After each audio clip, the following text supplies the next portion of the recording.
Welcome to the Deconstructing Data podcast and live stream. I'm Jessie Lizak, CMO at BDEX, along with DW, aka David Welborn, in for David Finkelstein today, and he is BDEX's Chief Technology Officer. Always great to have you here. What's new, DW? This week we're about to release a new version of our MCP service, which that's a thing that works with AI tools, and it's a new way of accessing our data. Instead of calling our APIs, your favorite AI tool can actually call it for you and just compile it however you want. Nice. I'm looking forward to that. That's going to be awesome. We'll have to do some posts on LinkedIn and launch that for sure, so more people know about it. But today on Deconstructing Data and going out on the BDEX LinkedIn page, we're excited to welcome Nina Jagannathan. She is the founder of Wits End Studios. Welcome to the show, Nina. Hey, everyone. Thank you for having me. Yeah, thanks for being here. To kick us off, can you tell us a little bit about your background and what led you to be the founder of Wits End Studios, Nina? So basically, I've not to date myself too much. I've been in the industry and technology for over 20 years, and spanning from utilities and just business processes, cybersecurity, risk management, and maybe about close to 15 industries throughout my career. A lot of consulting, and from much mentioned utilities to higher ed to financial to manufacturing to a variety of things like that. So I sort of brought up with or created Wits End. My sister came up with the name, actually, and it's basically it's an advisory in terms of it does ghostwriting and in terms of positioning deep tech firms to translate their work into something that is commercializable. Right now, a lot of things in the deep tech space are all very scientist to scientist or and technologist to technologist. And if you want to bring in more people into the fold, you need a translator of some sorts to be able to help with that. And in that, along with that, I've done a lot of work with governance and giving advice and consulting to a lot of companies in the governance space, regardless of the type of governance, which we can talk about. They're pretty much the same thing. From our prior conversation, it sounds like you're very good at taking very complex things and making them understandable to the average individual, right? I enjoy that. It's a challenge to me. They always say that if you can't turn around and teach it to someone, then you don't really know it as well as you think you do. And I kind of take that to heart. My dad was a professor at the University of Iowa, and he very much instilled in me like the Richard Feynman first principles towards everything. I love that. Love that guy. Yeah. And so I learned.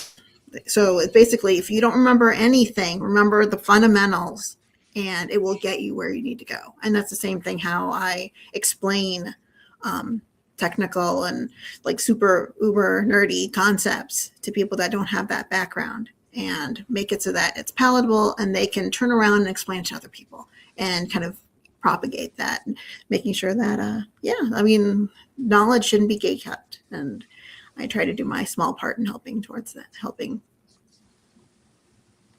that. Awesome. So I guess that really helps when you have a bunch of nerds who've been stuck in the lab trying to get quantum computing working. You show up and you can turn around and explain how it works to the average individual. I try. It's sell it. Yeah, because if nobody knows why, it's always what's in it for me, right? Why do I care? Why do I need to care? And if they don't understand that, if you say, "Oh, it's this many qubits," and all of them like, what's a qubit? Yeah, exactly. It's like, is that a video game? It's like, no, that's qubit. But yeah, that's exactly it, though. It's making it so that you kind of bring everyone along for the ride. They start getting invested in your journey as soon as they understand what you're trying to do and what the objectives are. And then also, ideally, I'm just kind of a big, softy at heart, because a lot of these new technologies, especially quantum, can be leveraged and implemented to stuff that helps with, helping people, helping, unrepresented or lower represented communities, and there's all for children, and helping with diseases, helping with medicine, and there's all sorts of wonderful applications. And to get people to understand what the possibilities are, then they will actually energy, all sorts of stuff. I mean, and that ultimately would be like when I grow up one day, to be able to do stuff like that. Nice. So cool. Yeah. One of my first real exposures to anything quantum at all, is this warning I get when I log in, when I SSH to a Linux instance, and it warns me that the encryption that I'm using at the moment is not future proof, meaning that in the near future, quantum computing will be able to hack it. And that was my first exposure to that. Do you have any words of advice for that sort of thing? Yeah, I mean, and it's funny you should say that. That is pretty much what got me down that rabbit hole of quantum computing and quantum risk in the first place. Is I read an article like over a year ago, and I'm late to the game in that respect, and that basically many of the encryption methodologies, analogs, are not going to be, they're going to be able to be hacked. And so basically with quantum governance, as well as AI, and we'll get to all those, the governance piece is foundational. And that's why I love so much about deconstructing data. It all comes down to data. It all comes down to the information you have, how it's protected. Do you want to keep protecting it? How important is it? Who owns it? And if you have that solid foundation and that background, back to first principles, if you have all that in place, then you're going to be able to know what to do with it. So in the quantum example, so basically you need to know the lay of the land. You need to know all your important data. What is it? What makes it important? What business decision does it drive? In addition to that, you need to understand who owns it. You understand what applications use it, and have that whole inventory in place and how it's currently protected, and how long do you want to protect it for. If it's one of those things that we're gonna be moving on to something else, okay, fine. And this is also not just the data you're storing. It's the data that's being transmitted to vendors. It's also data that's being used at the time. So it's like basically in all different forms of data, you need to understand it's basically control. It's basically making sure you know what it is. And then once you know what it is and how it's currently being protected, work with companies to put the new algorithms, the new encryption protocols in place. But that is a lot, and that's a thing that, well, quantum's not going to be for another, whatever, 20 years, 15 years. Like, it changes every 5 minutes. And that's the thing. There's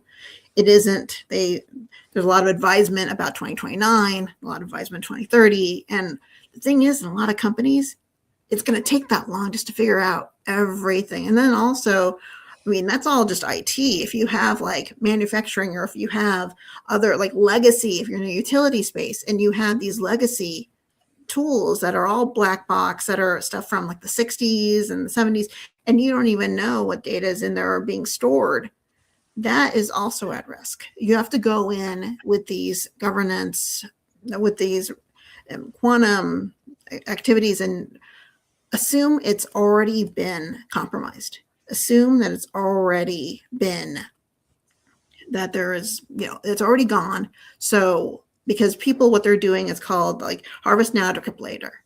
So basically, all the bad actors are just taking all the data. They can't access it now, but they know they will be able to. But they will, yeah. Exactly. And that's a huge risk. And also same thing with trust certificates.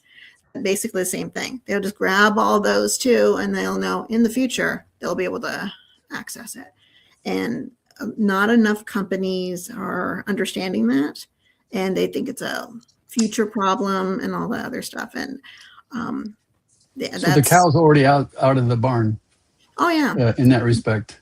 Yes, and I appreciate that. I'm from Iowa, so I do appreciate it. So you can go close the barn now, and it's like the cow's already out. Exactly. So you have to plan accordingly. Wow. Exactly.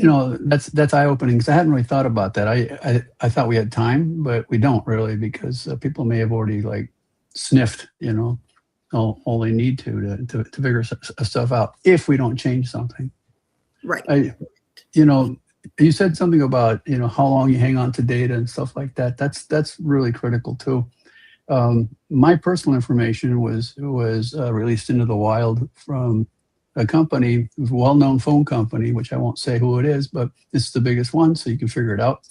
And I haven't had a home phone in 15 years, and they still had my Social Security back from when they used to do that. In order to get a home phone, you had to give your Social Security number and everything else. They had it even though I had no other account with them.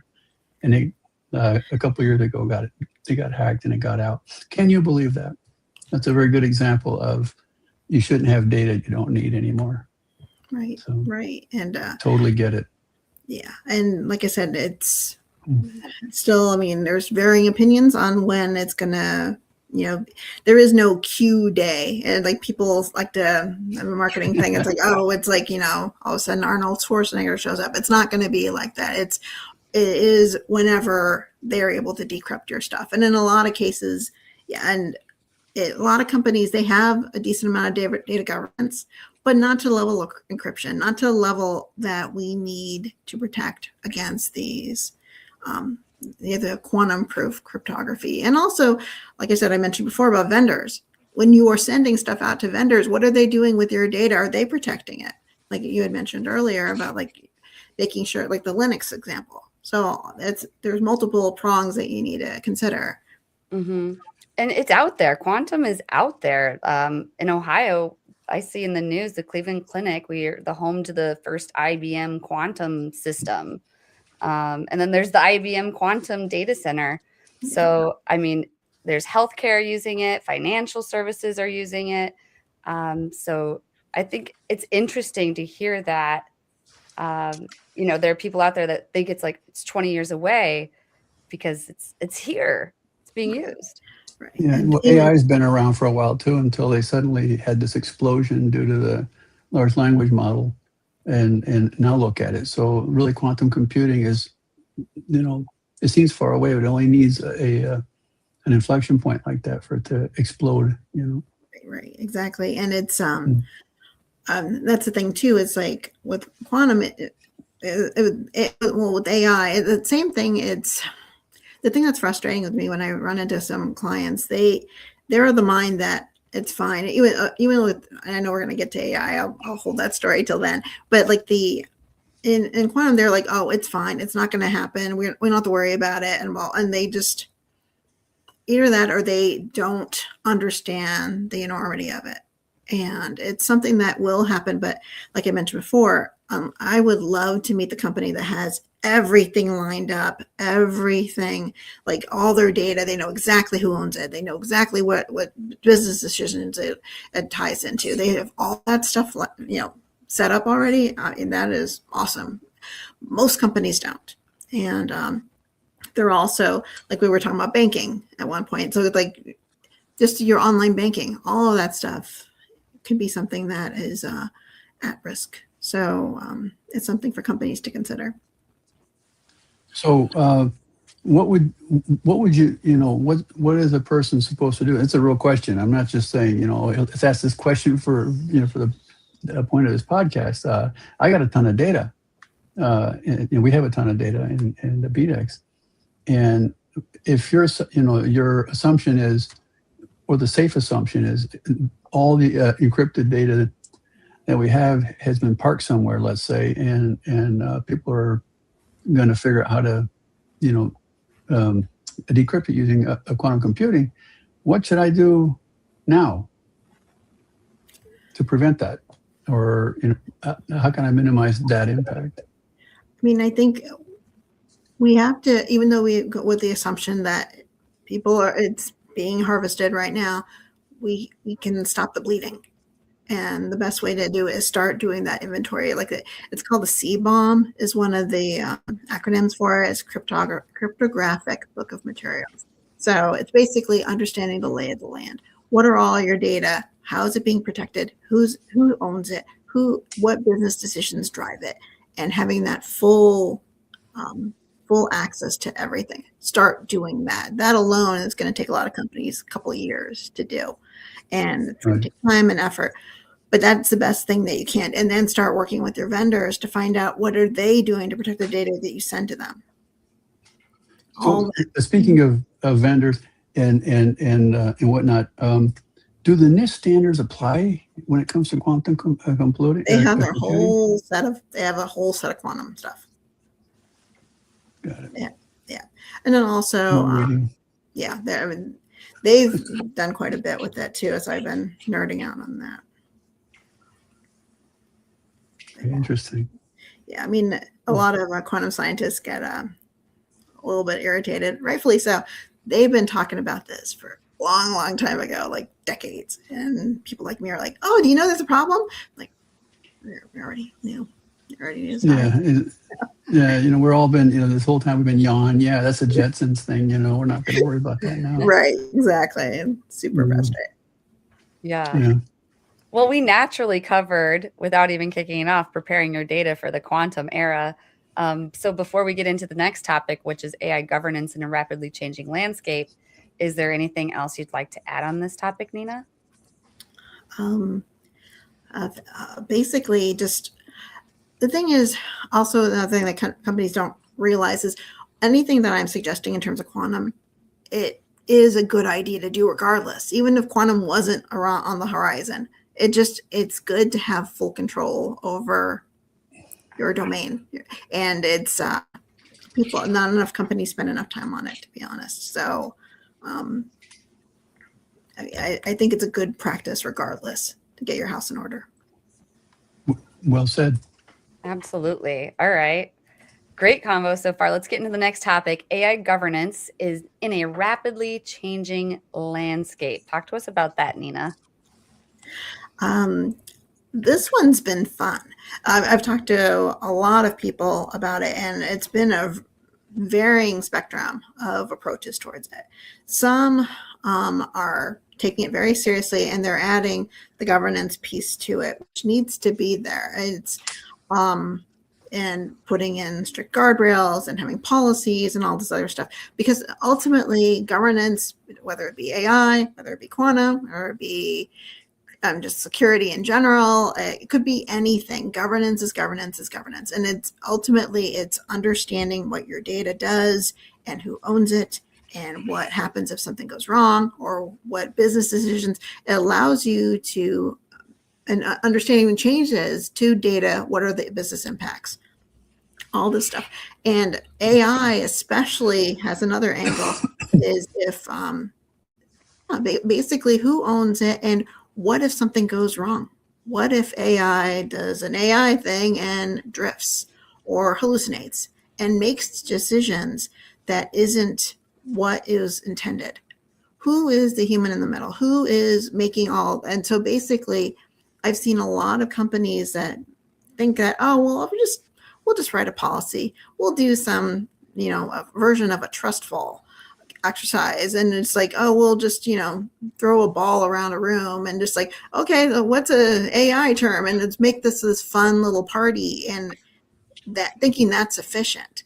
And it's frightening, because a lot of these companies need to make their business model is something that requires a lot of scrutiny, and then they're loose with their AI, and there's no direction around it other than make sure you do right decisions. And here's 5 things in this one PowerPoint that we want to show you. Just follow these and you should be fine.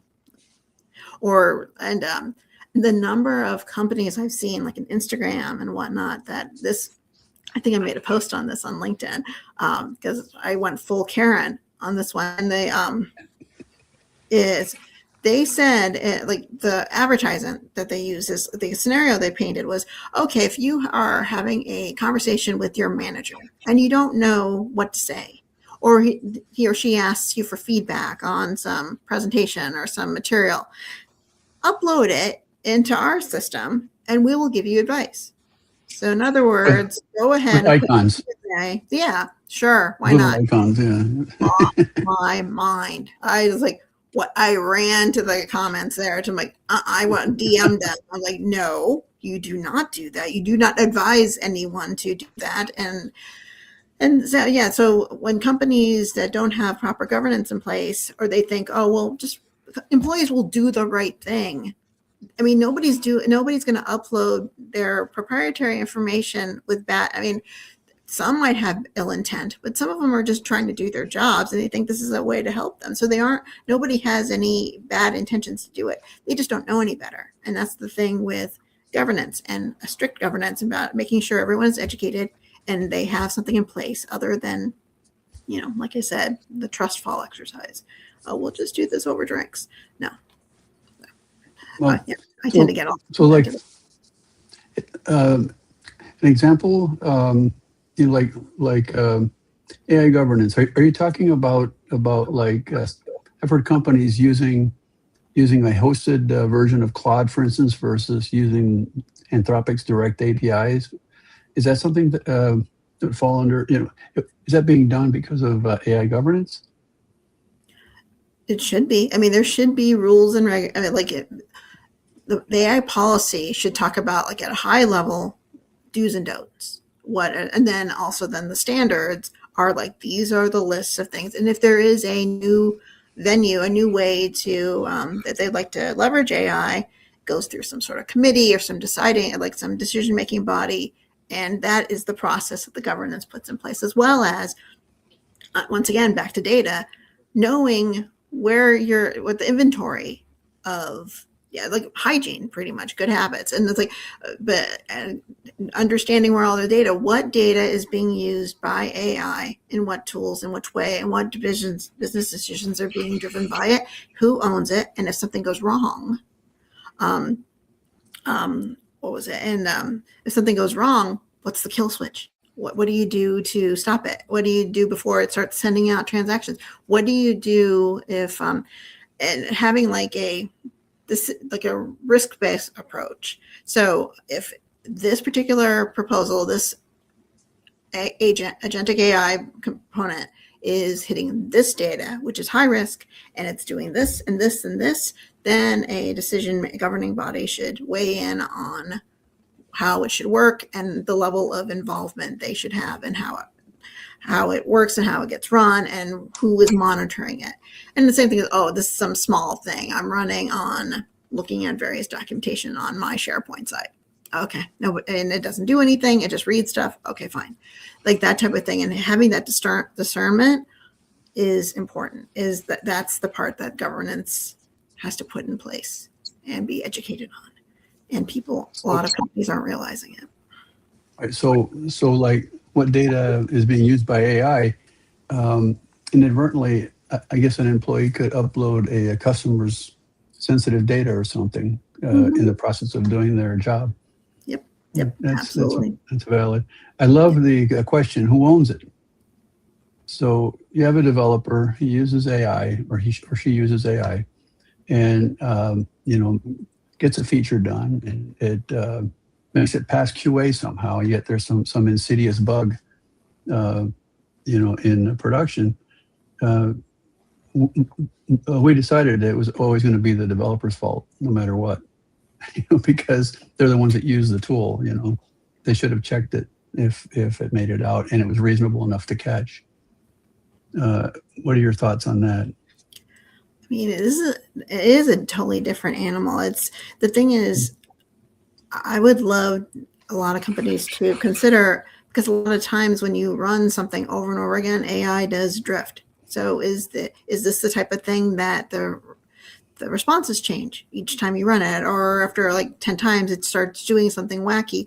There has to be, it can't just be the developer. It should be the business owner, the person that requested that tool, that wanted that done, should ultimately weigh in enough to say, yes, this is mine. And if it drifts, I will watch it. I will make sure it doesn't cause any damage, I will monitor it. I mean, that type of, at that level, it shouldn't, obviously the developer and the QA and all this other stuff, they have to do their due diligence, but there is kind of that nebulousness with AI it is a different animal than previous things that we had to worry about. It's a new world. Mm-hmm. Absolutely. All right. Well, I'm going to transition us to our third topic. I guess before I do, though, I'll ask you, is any like actionable tips you might give to any businesses who are looking to address AI governance in a rapidly changing landscape? I mean, like I said, I'm going to sound like a broken record, but it's all about the data. It's understanding all the inventory, understanding your inventory from an agentic perspective as well as vendors. There's also the vendor component, because a lot of companies, a lot of vendors, their tool might be this widget A, but their latest release might have an AI component on it.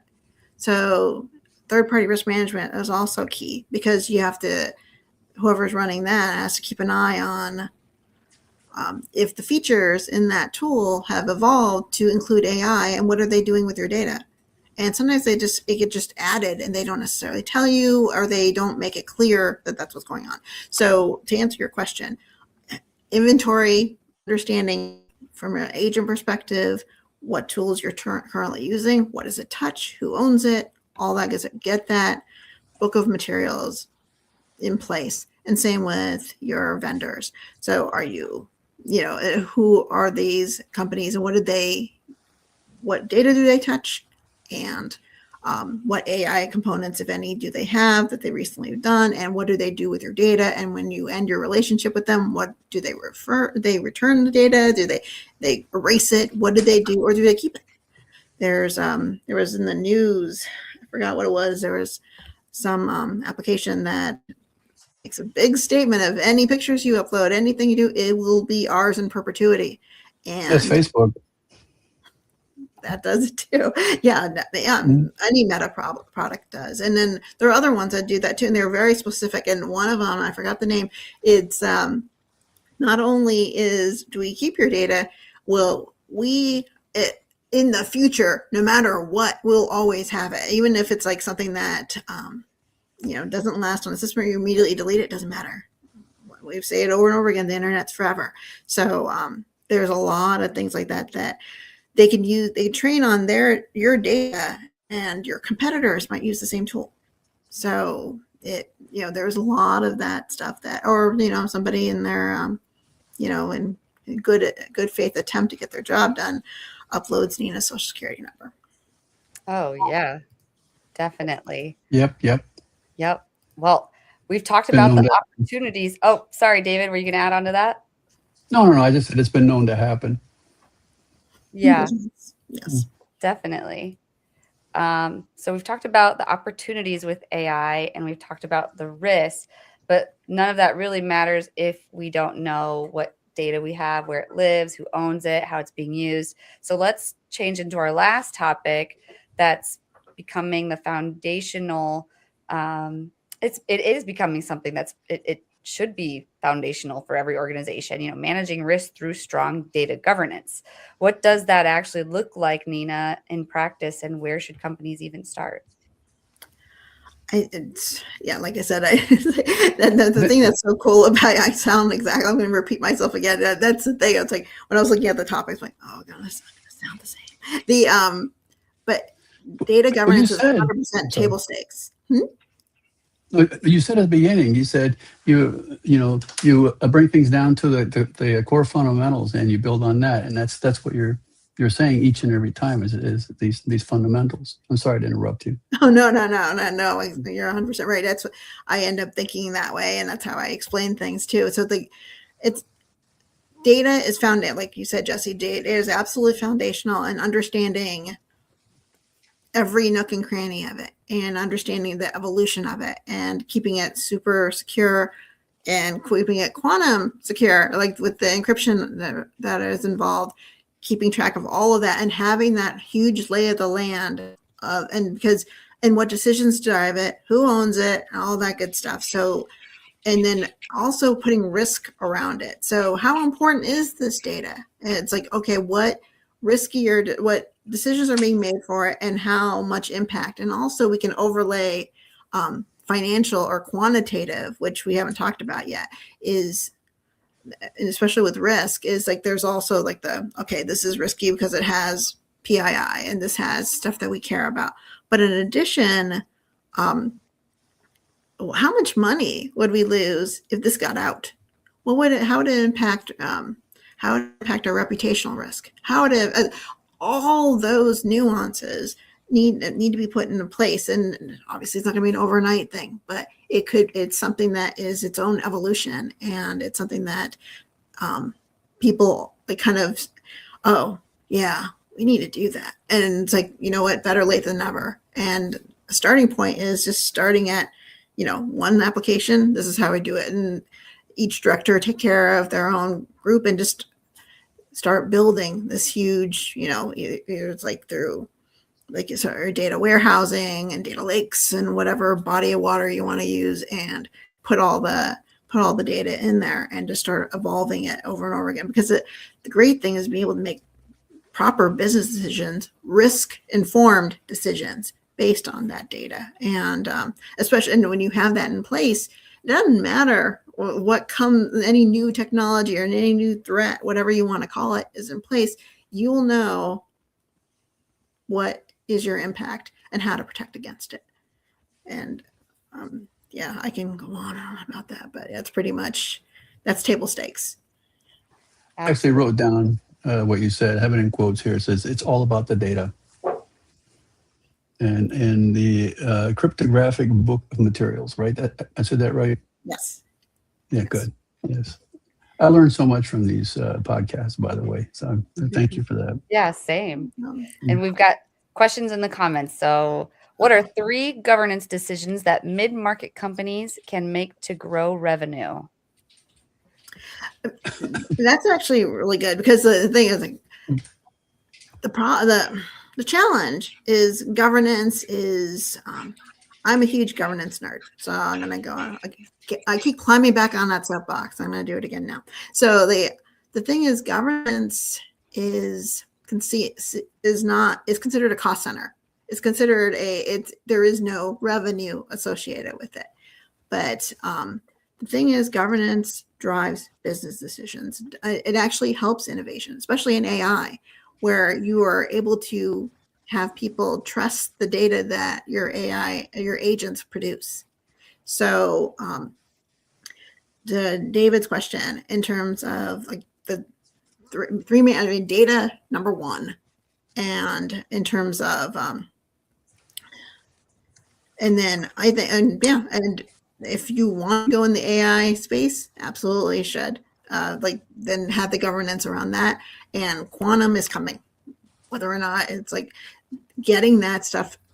Like, okay, I'll go go crazy over it. But yeah, exactly. Yeah, it's like get those 3 in line and have risk management around it, and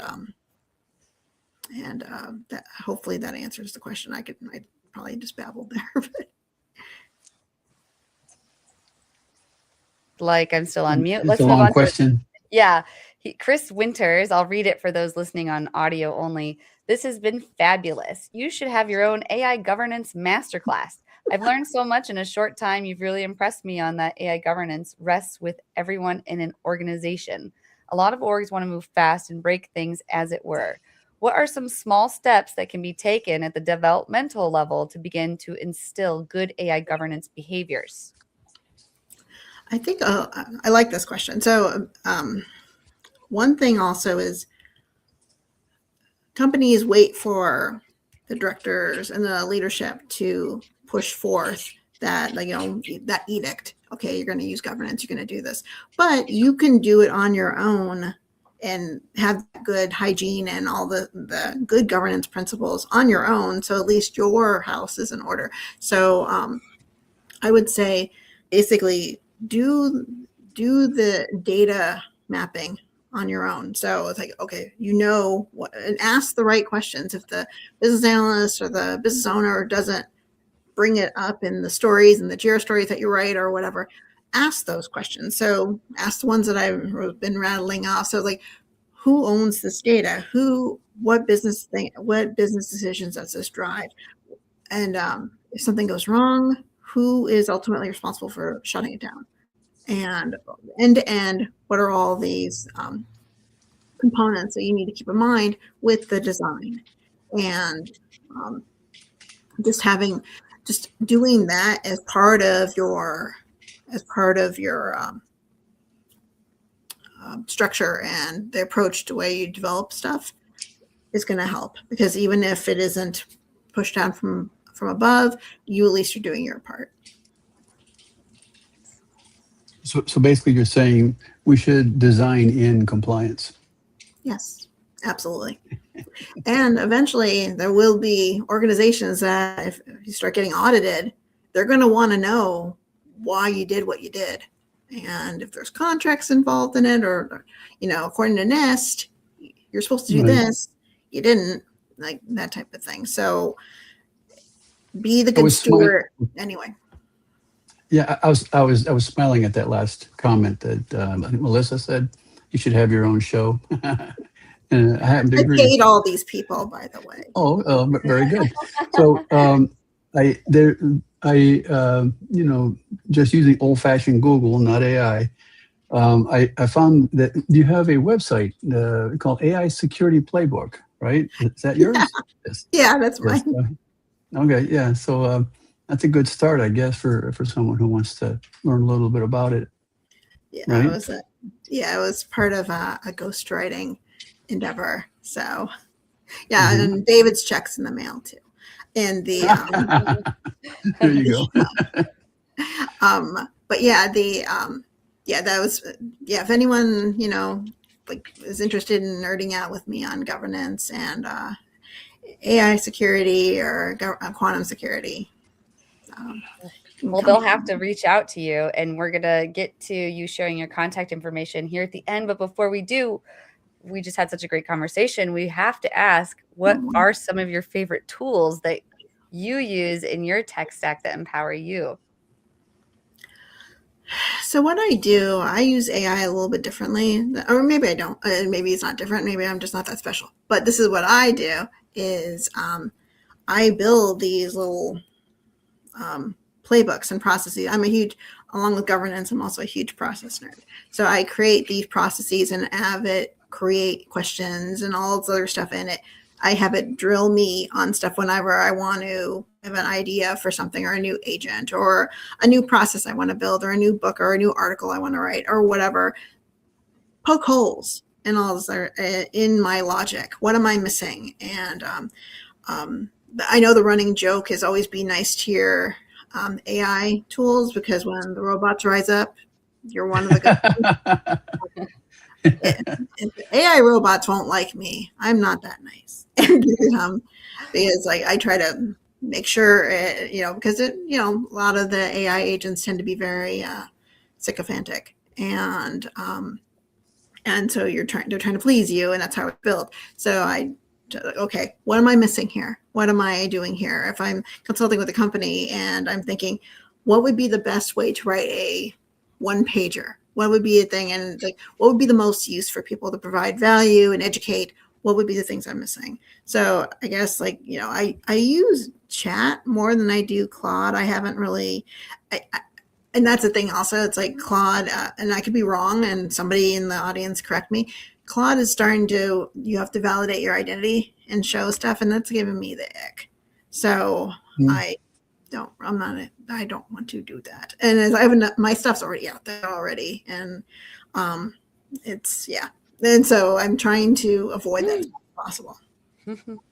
Exactly. And these old Claude, Chat, Grok, whatever, it's like religion. And it's like, my AI can beat up your AI. And it's really funny how people are very loyal to whatever. Dueling AIs. Yes. I mean, you can tell immediately when an email's been generated by AI, and a developer sends me, there's all the problems with the stuff that you did, and I'll just put that into my AI thing, and he answers back with snarky comments and everything. and I'll okay, complete with icons and emoticons and everything else that it always throws in there. But We actually do that. We have the Claude, and then we have the co-work, I think it's called, to critique each other's processes, in the development, and it seems to work. Yeah, I'm not. I haven't made a commitment to an AI in particular. I'm playing the field still, David. No, it's like so I do, like I said, I kind of pit them against each other. And I actually have written that. Now, Claude said this. Can you do better? And Yeah, it's like, yeah. So yeah, my chat history looks a little unhinged. It's something I hope nobody really sees one day. It's like Codex, that's the one. So yes. so and Claude's good at writing code, but Codex is great at reviewing it. So Yes, exactly. it's for now. Let's see what happens here in the next week. You never know. Yeah, they might put a huge backdoor in something, and you never know. All the fun will pop Well, out then at that point. with 1 minute left, Nina, can you let the audience know a little bit more about you and how they can reach you after the show? I'm on LinkedIn, so that's probably the easiest way. So it's like yeah, I'm on LinkedIn. DM me if you want virtual coffee chat or whatever, and nerd out on quantum or security or governance or how the New York Mets suck. That's fine, all of it. I think it's safe to say that there's not a lot of Nina Jagannathans around out there, and there can only be on one the internet. I know there is only one. I only found this very unique name. Exactly. Like I'll bore you with that Genesis story some other time. Next time. We'll have to bring you on next year for another update on quantum, Nina. Absolutely. Yeah. I'd love that. I think we've only touched the surface of it, so I think there's plenty of material for a few more shows, I think. Absolutely. Wouldn't you agree, Jessie? Oh, 100%. Yeah, I think we got to keep talking about it. That would be great. Well, I will see both of you backstage. And for everyone else, we'll be right back at the same time next week, Thursday at 4:15. Thank you both so much for sitting in with us. And DW, it's always great having you on Deconstructing Data. Looking forward to next time we get to see you on the show. It's always a pleasure. Thank you. All right. See you soon. So audience members, we want to invite you to get powered by BDEX. Build authentic connections with your audience and drive unprecedented engagement. So just imagine harnessing the power of AI to craft your audiences that truly resonate with your brand, ensuring that your marketing is hitting the mark every time. We want to bring you closer to those marketing goals, and we're eager to guide you. So just visit BDEX.com. You can click on the Talk to an Expert button and get powered by BDEX. Deconstructing Data is the show that makes data make sense. Every Thursday, David Finkelstein and myself, Jessie Lizak, sit down with industry experts to unpack how data really drives marketing. We do this in plain language anyone can understand. If you want real insights, real conversations, and zero jargon, tune into Deconstructing Data live on LinkedIn every Thursday at 4:15 p.m. Eastern Time.